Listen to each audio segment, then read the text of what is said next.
Menyebut dua sosok ini adalah satu orang, ada juga yang menceritakan keduanya adalah dua sosok yang berbeda. Biasanya menyebut Nyi Roro atau Roro Kidul.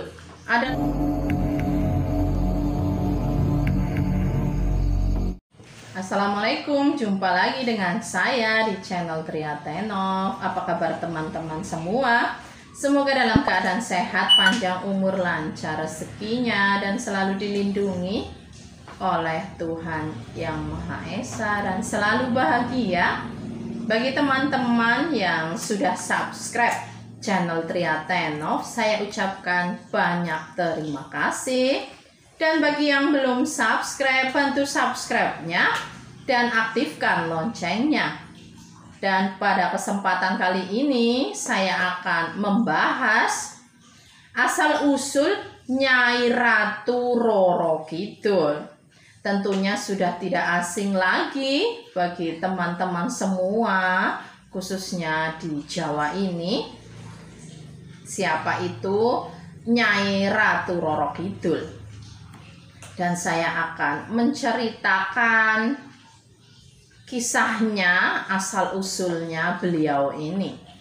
Dalam cerita masyarakat Indonesia, khususnya yang tinggal di Pulau Jawa, sudah tidak asing lagi tentunya ya mendengar yang namanya Kanjeng Ratu Roro Kidul atau Nyai Roro Kidul, penguasa gaib pantai selatan Pulau Jawa.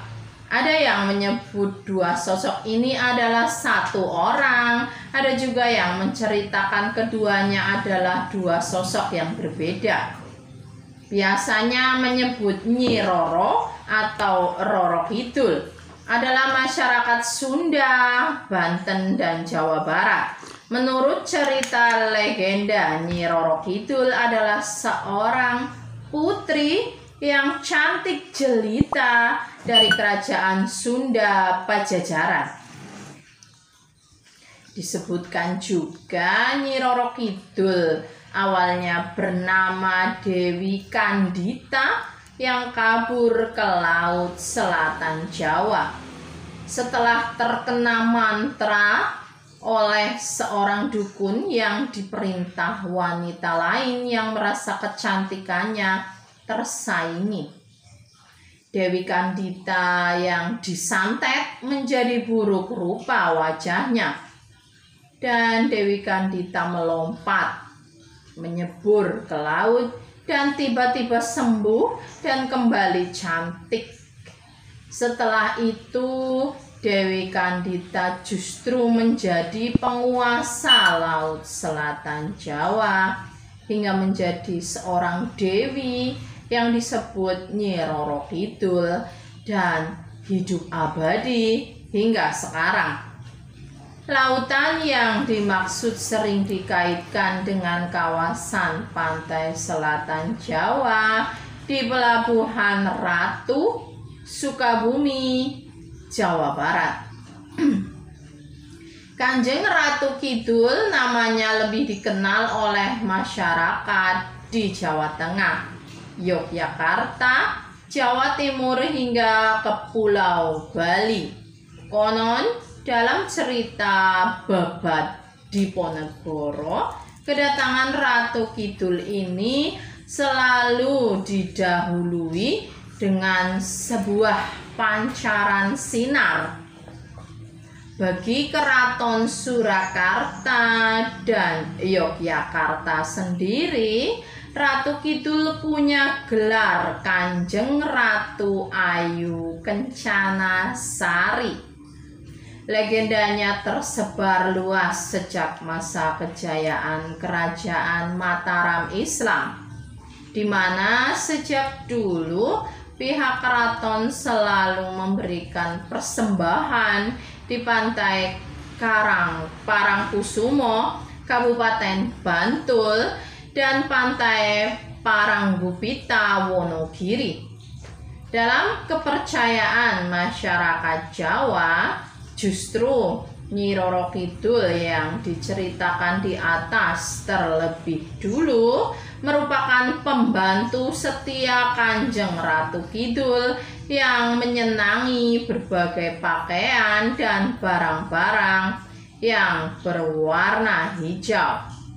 Kanjeng Ratu Kidul itu sendiri dipercaya masyarakat Jawa merupakan ciptaan Dewa Kaping Telu, dewa yang mengisi alam kehidupan di bumi seperti Dewi Sri atau Dewi Padi serta dewi-dewi lainnya.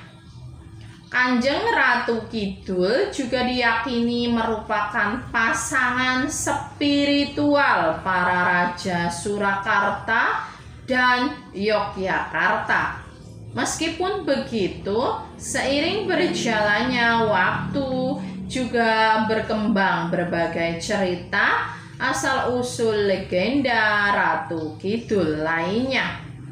Seperti cerita legenda yang menyebutkan bahwa Ratu Kidul adalah anak dari Ratu Bilqis, seorang ratu yang takluk oleh Raja Sulaiman.